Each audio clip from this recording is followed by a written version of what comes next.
Welcome to Integrity and Joy. I'm Steve Walker. This is episode 13 of Integrity and Joy, my conversation with organizational psychologist and former musician, Jared Weintraub. So welcome to Integrity and Joy. I am Steve Walker, former U.S. diplomat, activist, educator, and now life coach, meditation teacher, and podcaster. If this is a return visit for you, welcome back. Really love having you back here. And if this is your first time joining us, welcome. And I think you'll really enjoy this episode. My guest today is organizational psychologist Jared Weintraub. And if you don't know what an organizational psychologist is, you're going to find out. And if you've ever heard or listened to or read Adam Grant, and hopefully you have, he's an organizational psychologist. So you can kind of expect some of the same themes that Adam addresses. Jared Weintraub was a former student of mine, or is a former student of mine. When I was a teacher at Horace Greeley High School in Chappaqua, New York, Jared and I worked together a little over 20 years ago. And as you'll hear, he was a really unique and extraordinary teenager and a really talented musician. And he went on to college, ended up on national TV competing against Pentatonics in an a cappella contest on national TV. Pursued his music career for a while. You'll hear about that. And then ended up going into organizational psychologist. So you're going to hear an interesting and unique life story that I think will be inspirational for many of you. And you're going to hear a lot about his research and work in organizational psychology and some things that might be really useful to you. And I think will maybe spark some curiosity to learn more. So, Jared is an organizational psychologist. His work is really about exploring the practical applications of generative AI, workplace nudges, mindfulness, and flow theory to help people and organizations flourish. He's a researcher, people analytics professional, coach, founder of the Flow Group LLC, and adjunct professor at NYU, where he teaches undergraduate and graduate level industrial organizational psychology courses. As we talk about his research, we're going to get into how to achieve a flow state, the role that SMART goals can play in helping us achieve a flow state, the role that mindfulness and other nudges can play in helping us create a flow state.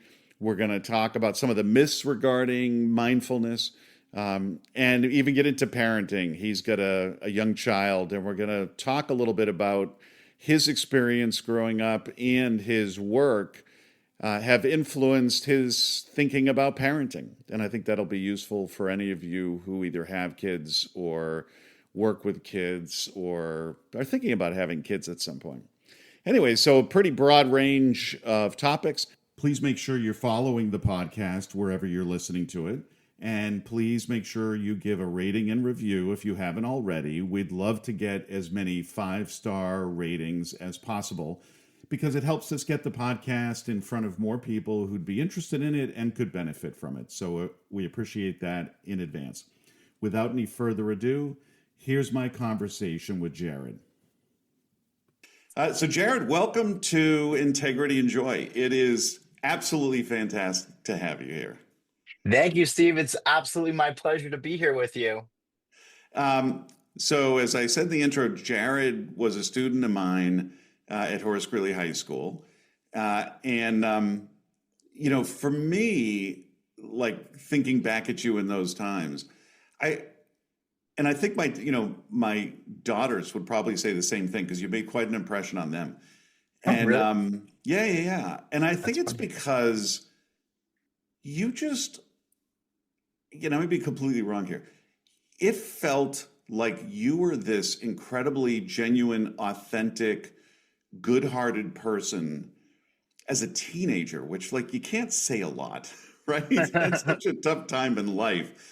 And in addition, I think that's part of why, you you were such a successful musician, even in high school and very impactful.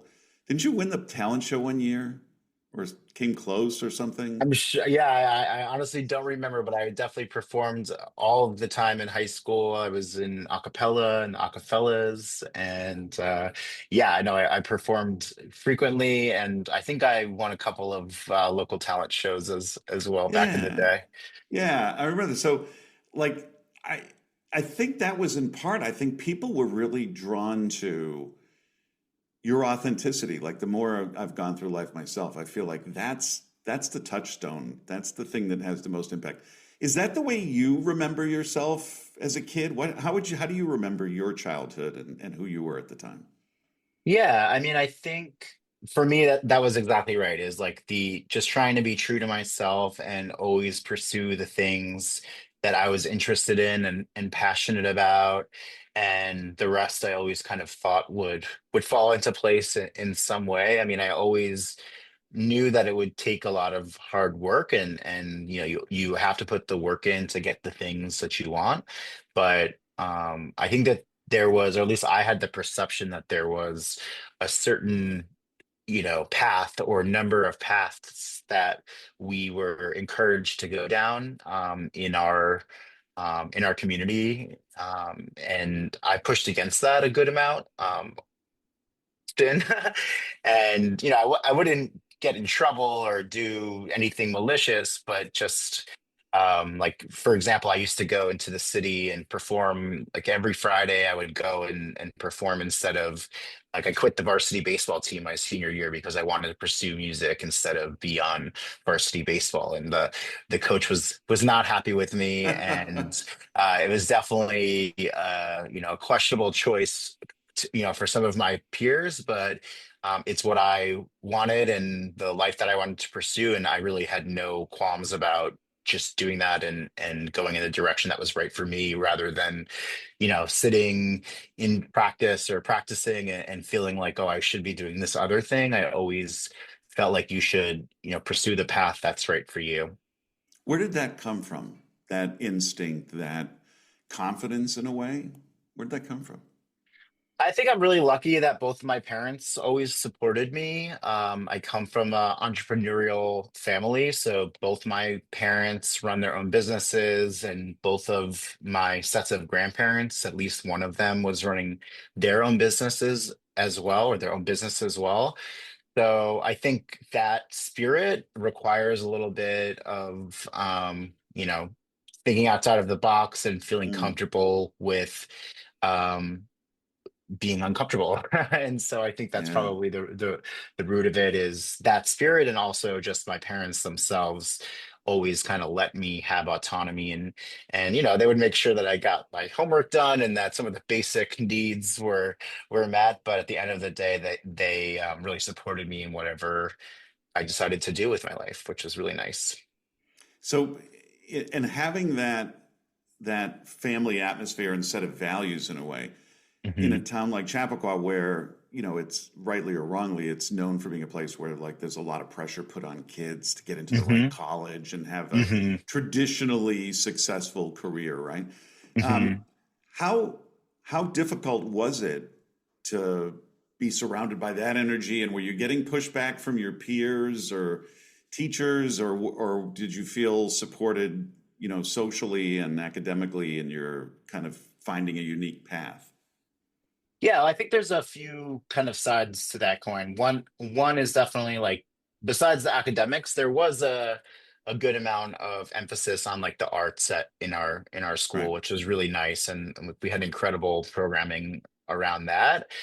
So that was helpful to for me to build my skills and even put some structure around it. Like I never really took lessons for singing or for guitar, and I did take a few music classes at Greeley that helped me kind of put some structure around that and like Mm. learn about the other side. So that's one thing. I I do think that there were enough of us who were kind of liked going off the beaten path that I found my way and had a good group of friends who were doing similar things. but everyone only has like a certain amount of capacity for all of the things. And I got average grades, but at my school average was below average. So Right, right. there was definitely a little bit of pressure and um, you know, lack of approval, let's say, for not putting in the time that it would take to get 95 or above on every type of assessment that I was doing. But I always kind of took the mindset of like, I want to do well academically to be able to, do whatever I want to do in the future, but I'm not trying to get into Mm, Harvard or the Ivy League like a lot of my friends were. And I was totally comfortable and fine with that. It just never was something that I thought would be in the cards for me, mainly because I just didn't have the energy to like study so rigorously, I guess, at that point, which is just funny because of the path that I ended up leading, which I'm sure we'll get to. But right. at the time, it was like, let me get my homework done. Like, let me make sure that like it's clear that I put in the work and that I kind of understand the concepts, but I'm not going to go above and beyond and make sure that this is like 100% every time. So I think Mm, for some people whose parents push them to always be doing that, it was probably frustrating mm, it was just like a little bit different to see somebody who didn't care as much, just to be frank about those things. But I was always fine with that, and like you said, I always tried to be genuine and make connections in other ways, so it was never really an issue for me. right. What drew you to music originally? How old were you when you first realized that music had this special power over you? I don't know. I mean, I can't even remember, to be honest. There's pictures of me as like a toddler with a fake guitar in my hand and clearly just like jamming out. I love it. When I teach my classes, I always kind of show that picture to my students to illustrate that I always had music kind of in my bones. It was always something that helped me to get through like hard times and enjoy the good times as well and make connections with people. um, so it's really been part of me forever. Um, yeah, just like such a normal, like core Wow. part of me. I can't even put a finger on it. I remember my first kind of big break was in fourth grade, though. I got the part of Birdie and Bye Bye Birdie at Oh, Roarenbrook that's Elementary great. School, and it was a big deal. I remember that I was a fourth grader and not a fifth grader because I usually only gave the lead roles to the fifth graders. So that was sort of when I was like, oh, well, if I can make it in fourth grade, then I can make it whenever. And it kind of just snowballed from there. Never stopped. Oh my God, I love it. Were your parents musical? Not really. My parents aren't, but my family more broadly is. My uncle is a professional musician. I remember growing up, my grandfather was always playing the mandolin and had an Mm, incredible ear. And on the other side of the family, my grandma had a piano in her house, and my dad's sister, who I had never met, played guitar. And so there was, music all around. And both of my parents, like my dad, is unfortunately did not get any of the musical or artistic genes. He likes and appreciates music, and like I love going to concerts with him. My mom, on the other hand, is a big artist. She went to art school, and so I grew up with that appreciation for art. But I had kind of fine motor skill problems growing up, so art was never in the cards for mm. me either. So I love and appreciate art, but I still can't color between the lines, which maybe we don't want to be coloring in between the lines anyway, Anyways, but that's right. okay. I Yeah. love that. That's great. So when it came time for you to choose a college to go to, what was that like? How did you end up deciding, and what was that process like for you? Yeah, so initially I wasn't even going to go to college. I was going to pursue music and that was it. That's all I really cared about. But again, my parents, they were supportive, but they also were pragmatic. And so, we had several conversations about, what happens if it doesn't work out, that pursue music, then what will you do? And this is a once in a lifetime opportunity, like this is the time to go to school and have that college experience, which is really, you know, formative, and fun, right? And you learn a lot. So all of these things, and I thought, okay, this makes a lot of sense to me. I'm going to do it. And at the end of the day, I was choosing between University of Delaware and San Francisco State University. And you had a big part in helping me decide, or at least think it through. I don't think you pushed Yeah, me in any direction in particular, but I hope not. I remember you even no, you. I remember you didn't, but you remember you were kind enough to come to my house and visit, and we were Yeah, sitting at my kitchen table, and it was like you, me, and my mom, and we were just discussing the different options and what made sense. For me, San Francisco State was much more of a, getaway, try to go to a city that was kind of known for music and explore that while doing school on the side.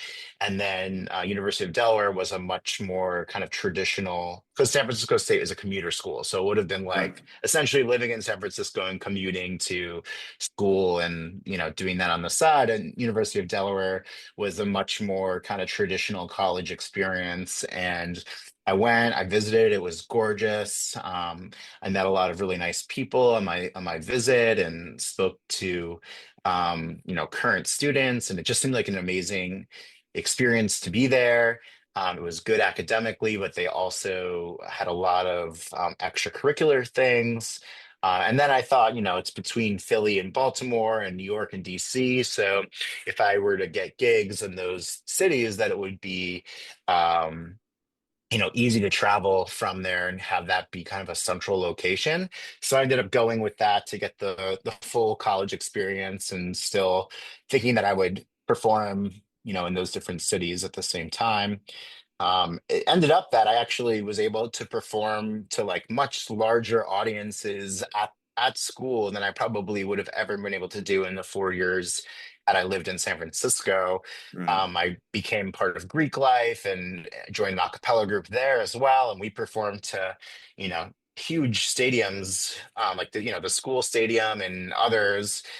We would travel to perform at different schools too. And so I got that experience performing in front of really large crowds, which I wouldn't have had at that time, which was really valuable, and exciting, and also to be part of a community and be able to, um, you know, have people kind of recognize you on campus, and be a little bit of a big fish in a small pond was a cool experience as well.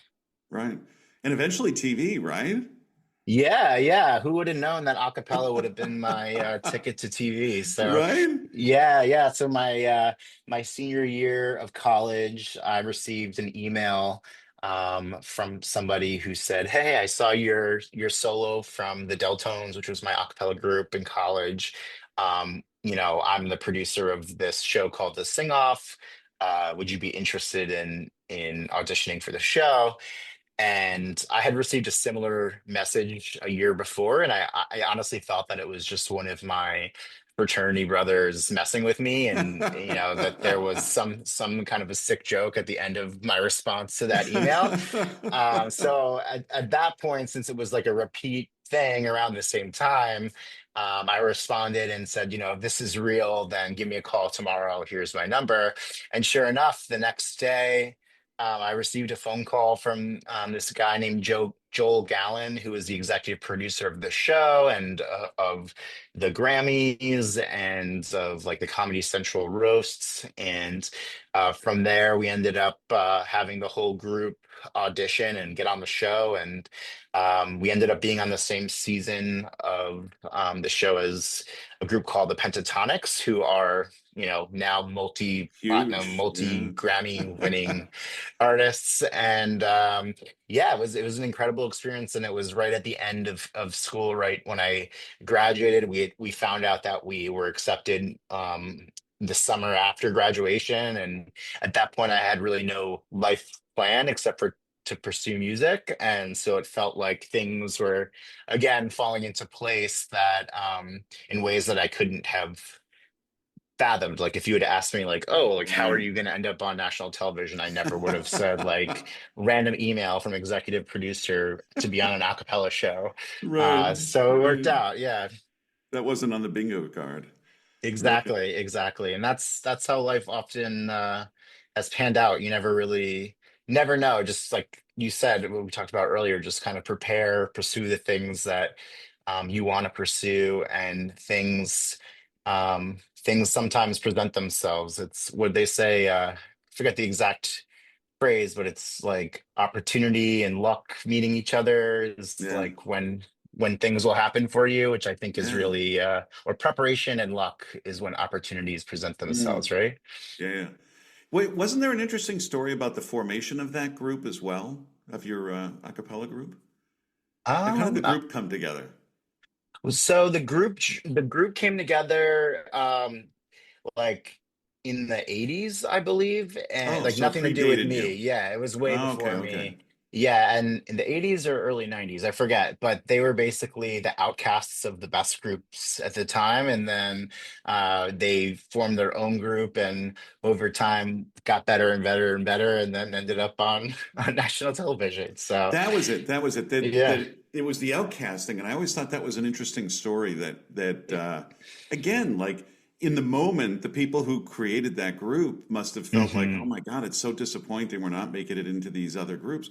Right, But that didn't stop them, and right. they create their own. And look at the legacy that they left behind. I mean, it's pretty amazing. Yeah, it's friends first, singers second was Wow, the catchphrase that we would use.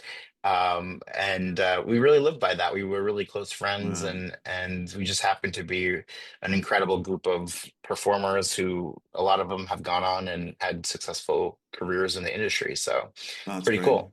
Yeah. Wow. So, what did you major in? Yeah, my major was psychology with a minor in music management. So I always kind of wanted to have the business side and learn a little bit about the business side, but I didn't want to be a full-blown business major. Again, that was like always what we were pushed towards in high school. Go to the Ivy Leagues, get your MBA, go work Right. for an investment firm, right? And that's great. I have a lot of friends who do that, and I think it's awesome. It just never was the path for me, but I did realize the value of, not going too far to the left on the pendulum and completely disregarding those types of skills. So I Right. did use college to start learning about that and learning some entrepreneurship skills as well because later on, I look back and I say, oh, that really, pursuing music on my own really set me up for success in business because Mm, you're completely in charge of everything. It's essentially a sole practitioner business where you have right. to make the product, do the sales, do the marketing, all of those things. Figure out how to make a website, find out how to get gigs, like write the music, perform the music, all of those things. And it's all on you. If you don't do it, no one's knocking on the door and saying like, "Hey, where's this deliverable or that deliverable?"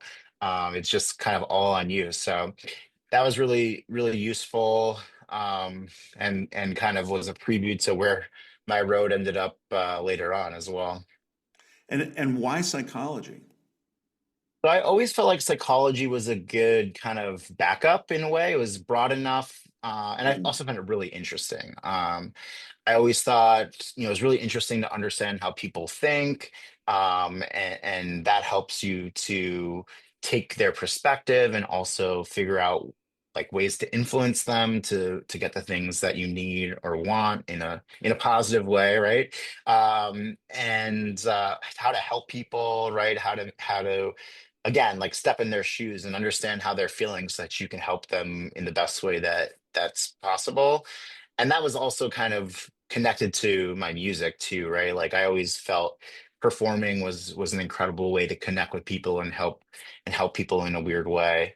mm, So that was kind of the root of psychology. I felt like it was a good background, and you could get jobs in a lot of different fields, like sales, marketing, right. et cetera, et cetera.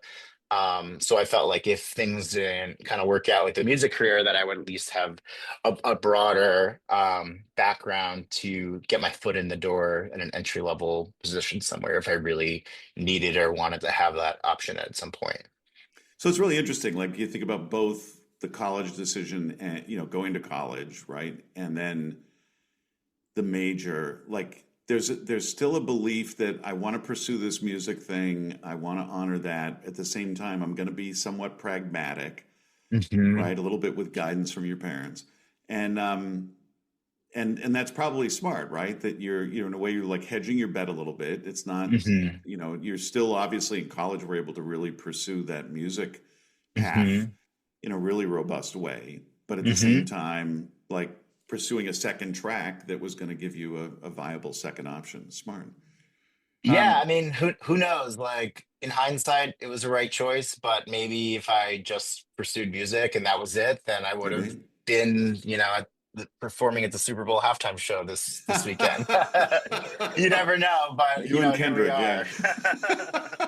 are. That's right. Yeah, we'll never know. That's an alternate universe that actually That's right. happens, That's right? right. That's right. All right, so you graduate from Delaware and you're like, Yep. okay, let's give this music thing a go. What happened? Yeah. Yeah. So I pursued music for 3 or 4 years. I ended up writing an EP, putting it to, again, this was like entrepreneurial skills, right? I wrote it, started performing it, recorded it at a professional studio, and then tried to get a bunch of gigs and figure out how to get on like college radio and try to do some of the things that you need to do in order to make it in the industry. So I performed at a bunch of festivals and I would perform in New York City a lot and all over the country. I even performed internationally a couple times when I went to over the pond and visited some friends who lived out there in Europe.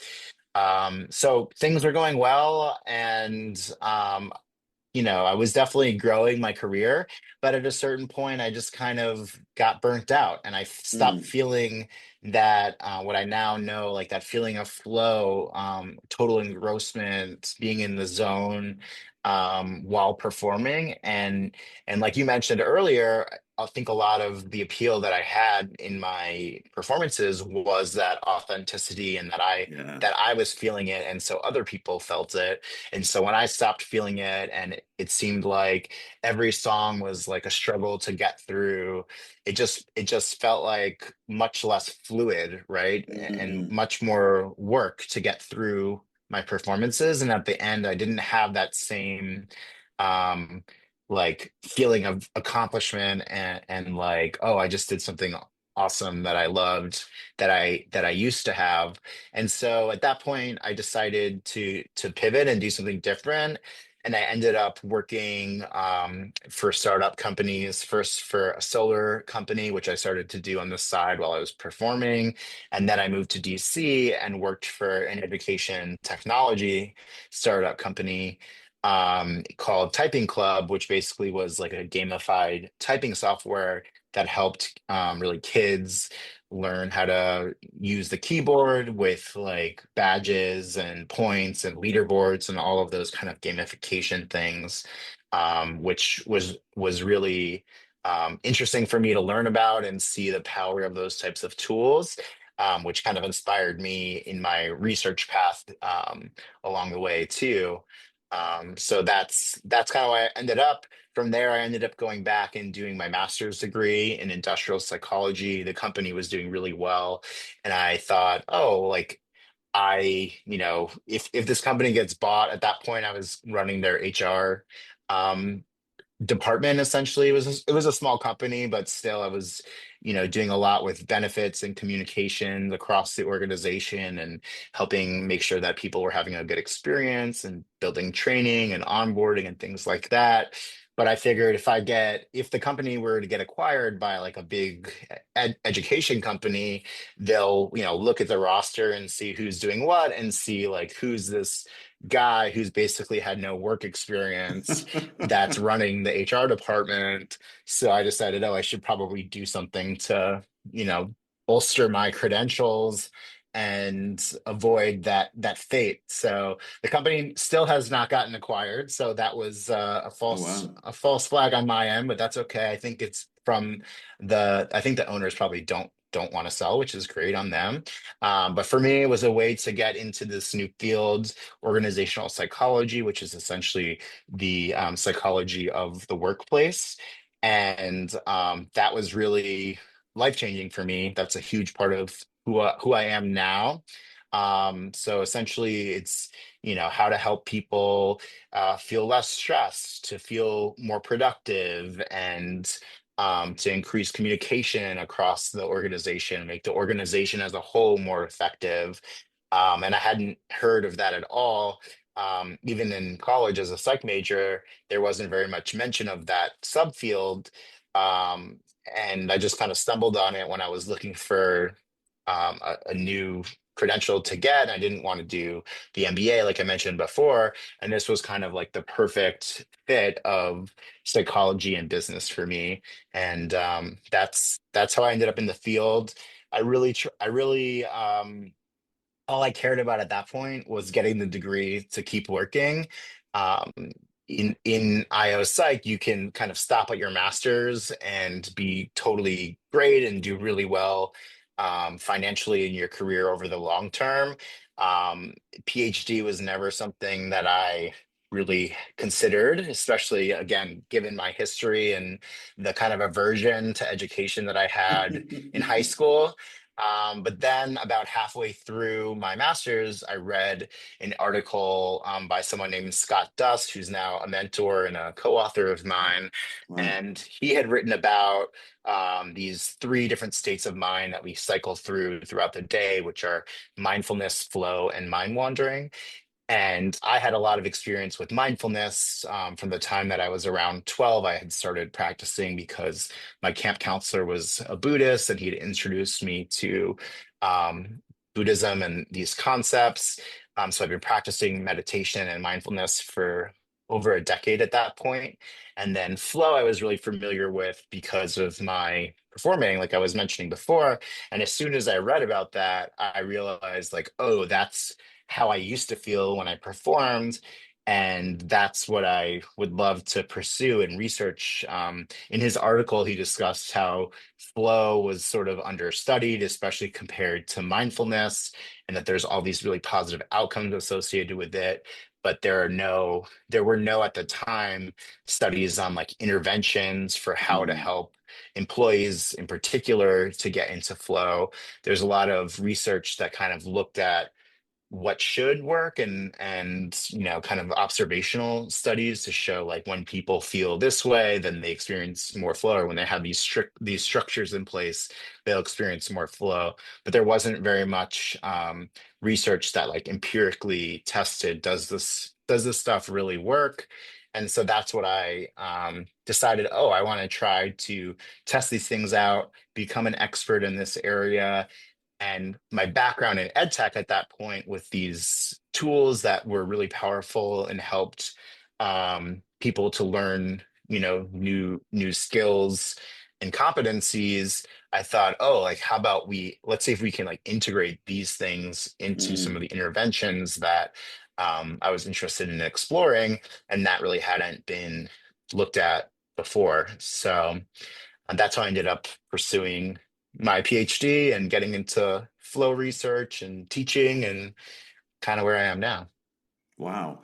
And so, was there like a kind of career objective at that point, or was it just like, no, I want to get the PhD and I want to focus on flow right now? Or were you like, no, I can see this career path headed forward? Like, what was that like in the mind? Yeah, I think at that point, like entrepreneurship is something that I was interested in because I was Mm, experiencing the startup life. I've still kind of fantasized about starting my own company with one of these tools that I've been testing out and creating. I did end up starting my own consulting firm while I pursued the PhD, and that was how I ended up continuing to get professional work experience while I was in grad school again. mhm.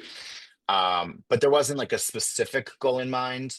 And I certainly didn't imagine that I would be teaching and, um, going down that path. But now I am. So again, it just kind of one thing led to another, and here we are. So you're doing the consulting on the side while you're getting your PhD. Then you get the Yeah. PhD, right? And so your actual dissertation topic, what was it? My dissertation topic was on mindfulness and flow, essentially. How does mindfulness lead to flow, and what are That's the great. positive, well, mindfulness and other what we call antecedents, right? So the idea was that the more that you're able to control your cognition, and like basically focus at will, the better able that you are to get into flow in those critical moments. And then flow leads to things like engagement, performance, and reduce stress and burnout. So that was what my kind of Wow. dissertation topic was on. And then I also explored using nudges to help nudge people to do behaviors that should help them to get into flow during the workday and across the week. What are a couple of the nudges that work well? Yeah, so the two that I've been looking at is one was SMART goal setting. So we nudged people in the morning to set three goals that were SMART, aka specific, measurable, achievable, relevant, and time oriented. So we would have them set these goals, and then throughout the day we would ping them using an app to say like, how are you feeling right now? And ask a few very short questions to both the control group and the group that was setting their SMART goals. And we found that the people who were setting the SMART goals experienced more flow and had, again, less stress, higher engagement, and higher performance across a 5-day period. And also that the people in that experimental group felt flow consistently throughout the week, whereas the people who were in the control group, their levels of flow would kind of decline by the time that Friday came along. Wow. Yeah, so it's pretty interesting. That part was not intentional. Like we really didn't expect that at all. But essentially, we think that the SMART goals kind of help you maintain energy and focus, and you use less energy figuring out kind of what your next tasks should be because you've already planned ahead at what your goals are for the day. And then we also looked at the goals themselves because people were writing them in the app, and we were able to see that there were certain types of goals that were even more effective than the others. So one was like learning goals. So if your goal of the day was to learn a new skill, Mm. then that was more powerful than other types of goals. And the other were, I think, resource allocation. So if you're trying to ask your boss for something, or you wanted to try to obtain a new tool or something like that, that those types of goals were also more effective than some other kinds of goals that existed. So it sounds like less about productivity and more about the attributes, the processes that will make you more productive, more successful, right? Yeah, that's true. That's true. That's a good point. Yeah, Yeah, exactly. Like kind of getting the resources, because learning, technically skills are a type of resource. And so if you're trying to right. learn something new, you're also trying to gain new resources as well. So yeah, I think that's a good take. And then the other one is mindfulness. So we've done a couple of mindfulness nudges. Some have worked better than others, and have it's a little bit more of a complex story. So we definitely see that mindfulness, the state of being mindful, does lead to more flow, but we're still looking at how kind of on the spot practicing of mindfulness, whether or not that leads to flow directly, or if it's sort of a longer term practice that you need to Mm. have. So we found some mixed results, and we have a couple of papers under review um, to see, you know, what the story really is underneath the data there. So more to come on that, but definitely those two again. Like the idea is that like your ability to control your cognition and stay focused on the task at hand should help you to get into flow. And the other concept that I was really passionate about exploring is the idea that we as individuals have the power to learn these skills ourselves. So a lot of the research has focused on things like the structure that your company puts in place. Like, do you get feedback from your manager? Do they set goals for you? Um, Things like that are sort of more structural in nature. Or do they give you the resources that you need to accomplish your work tasks? And much less focus on like, can I, the individual, do things in my own life or using my own autonomy. If my workplace sucks, which a lot of people have that experience, how can I kind of get through this and make the conditions right for myself to flourish?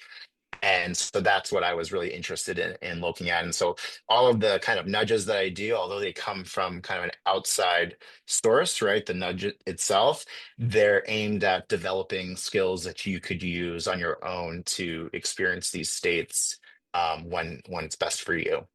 Right. So there's that autonomy, right, that you have, but the nudge is just like a Exactly. scaffolding, right? That's exactly right. Yep. Yeah. Um, what would you say to somebody you like? I'm a meditation teacher. I've practiced meditation since I was in high school, like you. Hmm. Um, but there are a lot of people that when I talk to them, including clients, when I talk to them about adopting a meditation practice, I'm like, oh yeah, that's not for me. Maybe they say, I tried it, but there's just too much going on up here. There's too much noise in Right. my head. What do you say to someone who's got some resistance to developing a mindfulness practice? So it depends, which is like the IO psych slash allo psychology and also consulting's favorite terminology, right? It depends. Depends Right. on the situation, right? Some people, like there is some evidence that people who have like extreme anxiety, like it's not great for them to be, you know, we're just meditating essentially, that it can actually have an adverse effect. So it depends. But in Yeah. general, what I try to tell people is that it's really a practice, and that they're also like saying that I practice mindfulness is like saying like I exercise. So it could mean a million different things. And even in class, I try to introduce my students to different methodologies, because you could do a box breathing exercise, and the box can be expanding and contracting too quickly or too slowly for somebody. And so you could write off the whole exercise because it just wasn't set for you. And so I try to emphasize like it can mean a lot of different things. It could mean just going for a walk and not having any music on and just listening and paying attention to what's going on around you. It is a practice, so why don't you start with 2 minutes of just sitting there and trying to focus on your breathing, and then the next day set your alarm to 2.5 minutes and kind of work your way up just like any other exercise.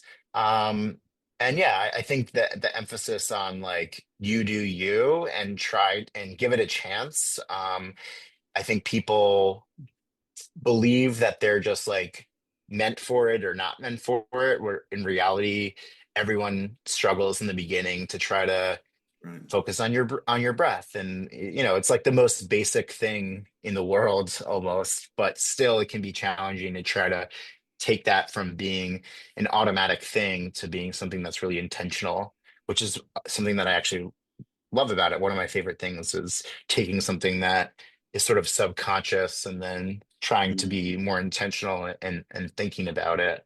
And that's really the exercise of mindfulness in general.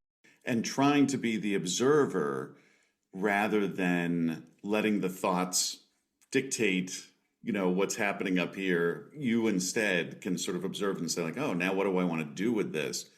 And essentially, you're training, it's almost like building a muscle, right? You're training Really. yourself to be more mindful, to be able to refocus, right? It's not I remember this interview with the Dalai Lama once where somebody asked him, like, typically, like, how long, when you're meditating, do you go without thoughts intruding? And he said, I don't know, Hmm. 3 or 4 seconds. Yeah, That's the Dalai Lama, right? He's been doing it exactly. his whole life. The point isn't to sit there, for 20 minutes and not have any thoughts intrude. It's to become more of the observer and to train yourself to refocus more adeptly, right? Yeah, I mean, I think a lot of it is dispelling some of the myths that you're Yeah. talking about as well. That like it's easy, that you just sit there and it works right away, and that once you try it, you'll be perfect at it forever. And that's certainly not the case.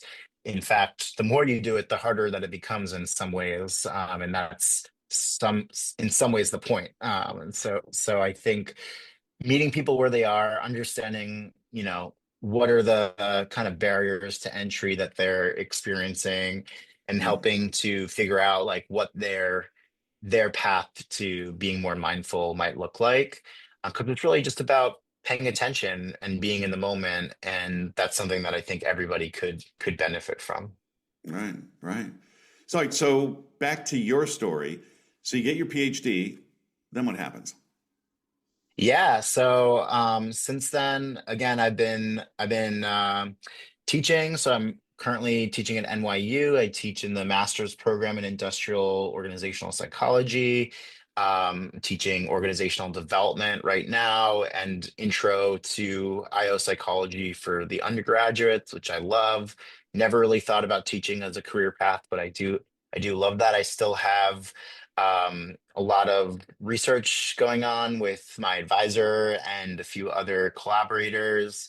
I also do coaching and still active in that space and do consulting as well. I also work in people analytics and try to do sort of more macro level program evaluation and action planning type of work to try to help um, improve people's talent experiences and help people flourish at work is really the goal. So we'll see what's next. But for now, I'm feeling really happy with the kind of variety of things that I'm involved with. I'm also very involved with the local IO community here in New York. So there's an association called the New York Metropolitan Association of Applied Psychology, which we call Metro. So I was on the board of that. This is my fifth year. I'm technically the president emeritus, which basically means Wow. I get to have all of the perks with very few of the responsibilities, which is That's great. perfect.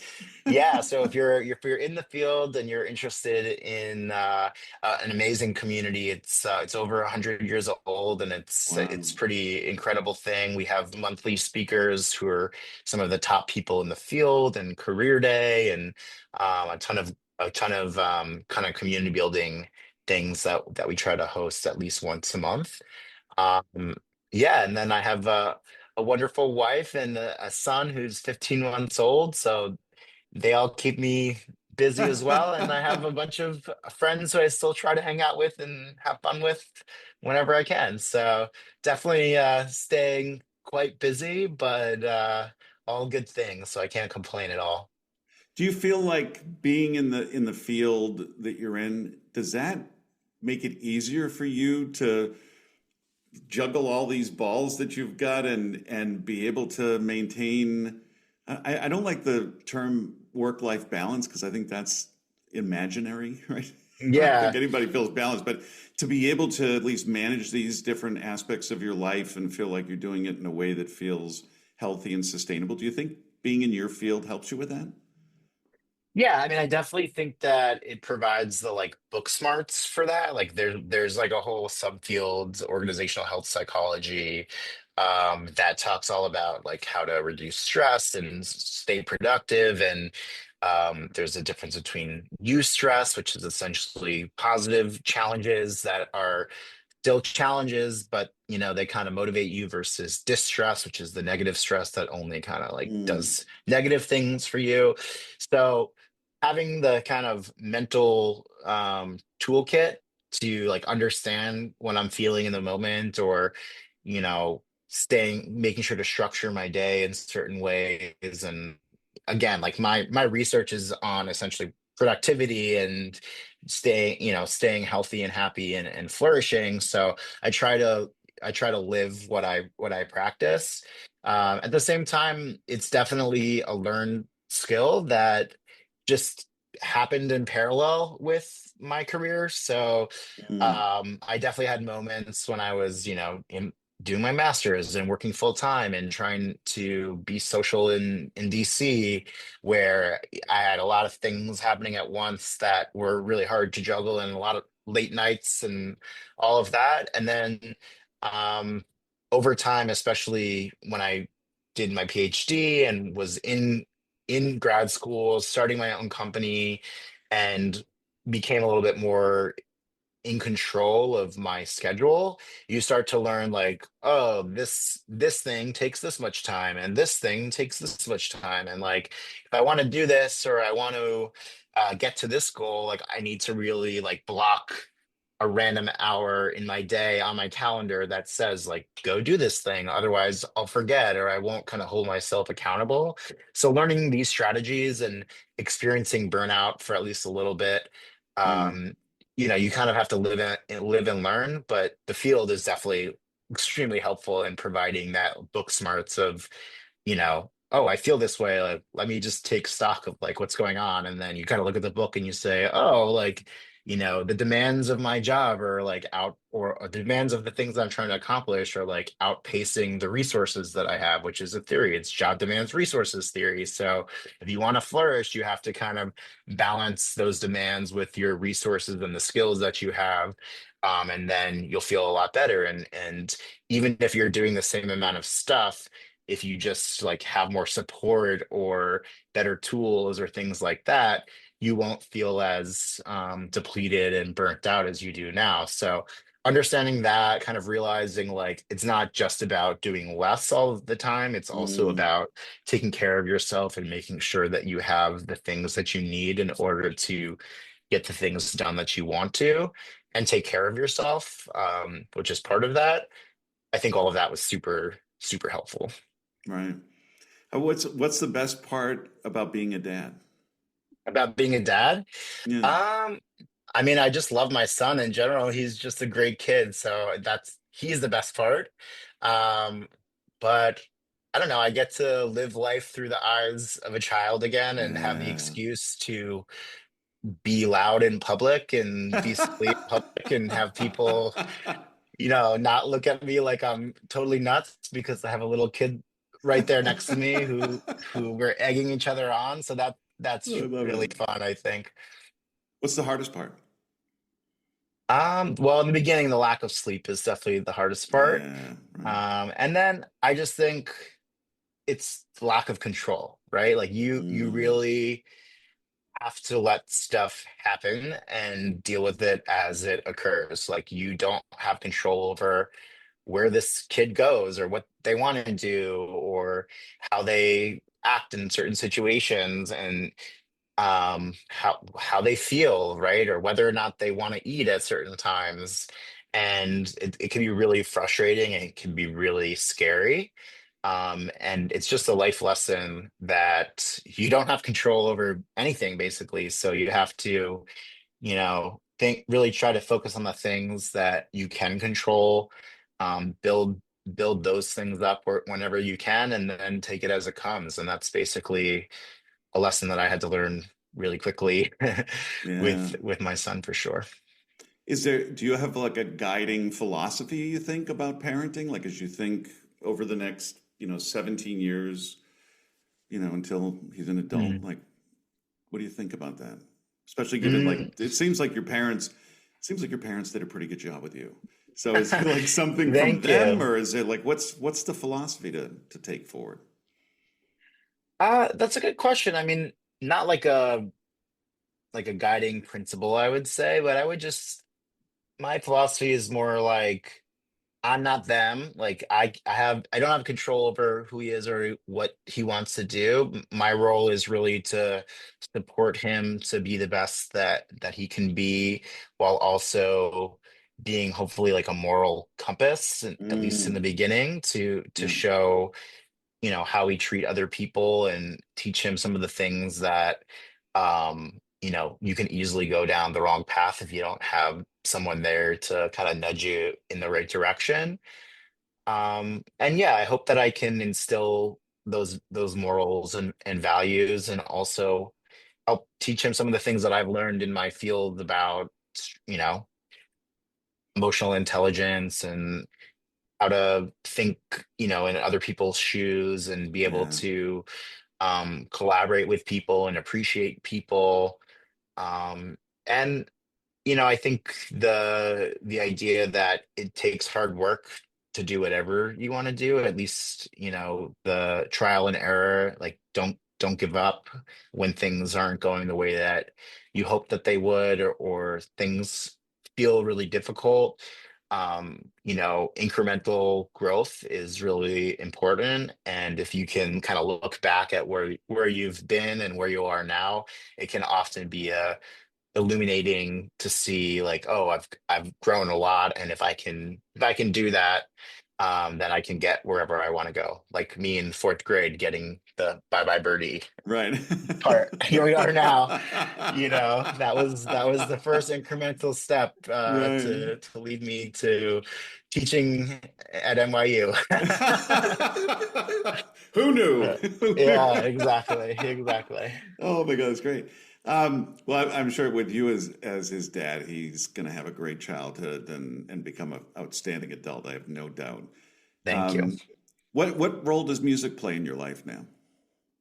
Yeah, I mean, it's funny. Over time, I started listening to music a little bit less because it became, again, my profession. And so, like, I listened to music, and it would almost make me think more. And I, you know, Mm, kind of like think about all of the different things that are happening in the songs that I'm listening to, and it became a little bit hard to just enjoy it. So I switched to podcasts for a while, which is wow. funny. I still listen to podcasts a lot more, but recently, especially with my son, I try to play music as much as possible for Hmm. him. And um whenever I just need some time to myself and to not be completely listening to whatever is going on in the world or the interviews with whoever, I like to listen to music to calm down or pump myself up and get excited for whatever, we're about to do.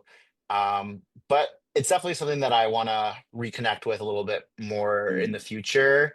It's the thing that I kind of had to let go a little bit more when I started adding more and more to my sure. plate. And research and writing and those kinds of tasks have helped me kind of exercise that creative muscle in a weird way. I Mm. never thought that writing Wow, essays that's and doing interesting. Yeah. research would be something that would activate those things for me. But there's definitely times when I see a show or people playing on the street and I feel that flow, that connection inside of me. And I think, oh, I love that feeling so much. And I like want to get back into that, especially in Wow. a group setting.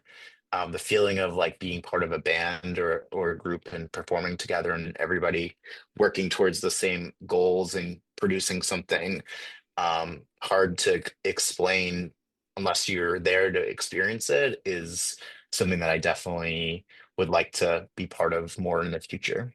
Yeah. Do you play at all? A little bit now for my son, but really not as much as I should or would want to. When I was doing my master's, when I moved to DC, I started playing a lot more and feeling flow again Oh, when interesting. performing because it wasn't my job anymore, which I thought was great. But then when I did my PhD, again, I was kind of using when I was doing my master's, I wasn't using that same part of my brain, I feel like. And then Yeah. so I was able to perform and still do that a lot and not feel burned out. But then when I was doing the PhD, again, I was using that same muscle. So it was almost too much to keep trying to do both. And Yeah. so I kind of let it go. And then my goal was to start performing again when I graduated, but then I graduated in May of 2020. So COVID was happening Wow. and Yeah.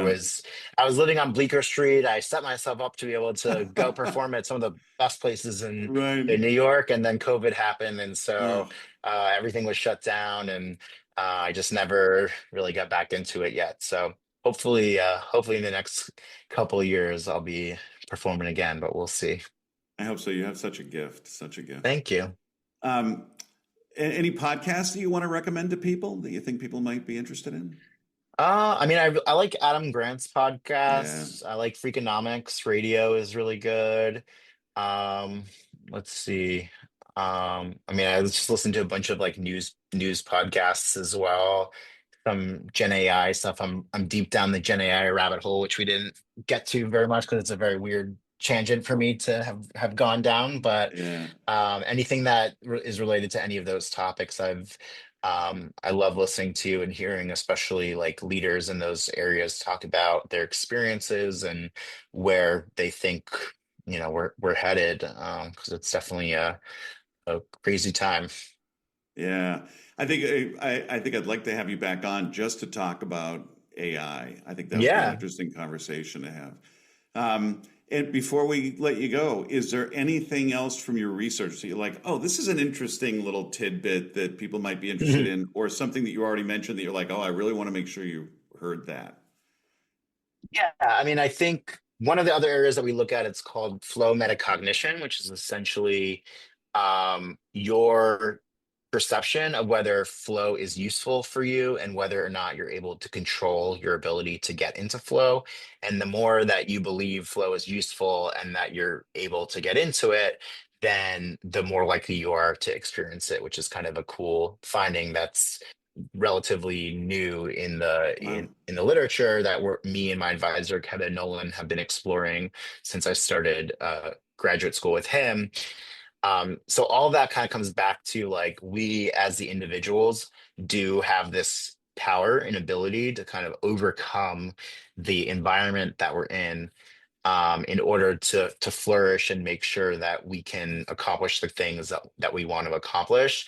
To me, that's really inspiring, especially because if you look at the engagement numbers that Gallup puts out and some of these other um, studies that show that we're at like a really low point in how people are feeling working in general, there is this ability for us to improve our own situations if we just have the right tools and the right kind of education around this stuff, which is, I guess, when it comes down to it, my overall goal is to help share this knowledge and help people to experience these things that they can if they just know what they need to do through pretty simple things like setting goals, practicing mindfulness, just learning about these topics and understanding when you feel it, how frequently, and doing a few small things can really make a big difference in how you experience your day to day.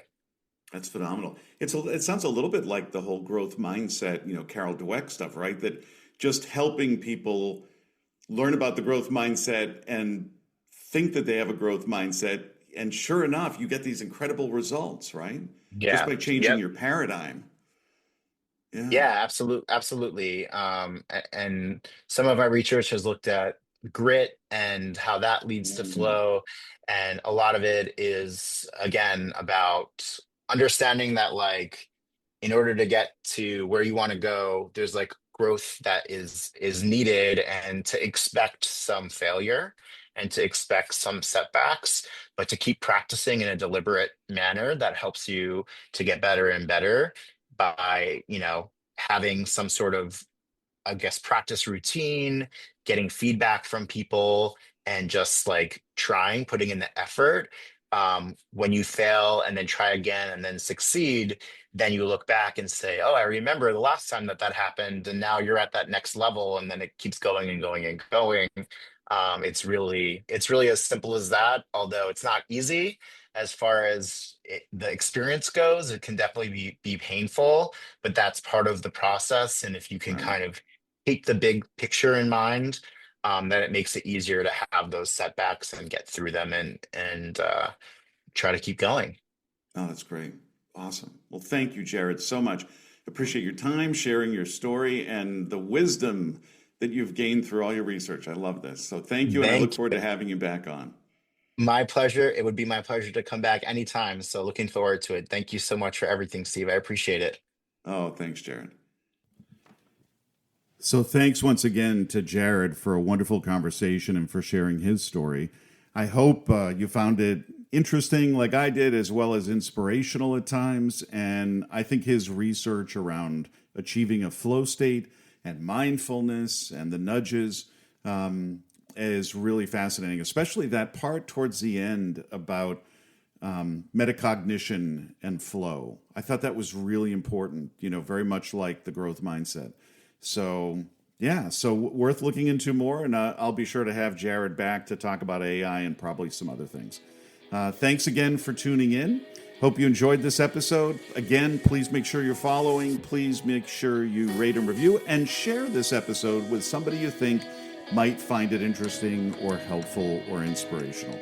Thanks again, and I look forward to continuing the conversation. Have a great rest of your day.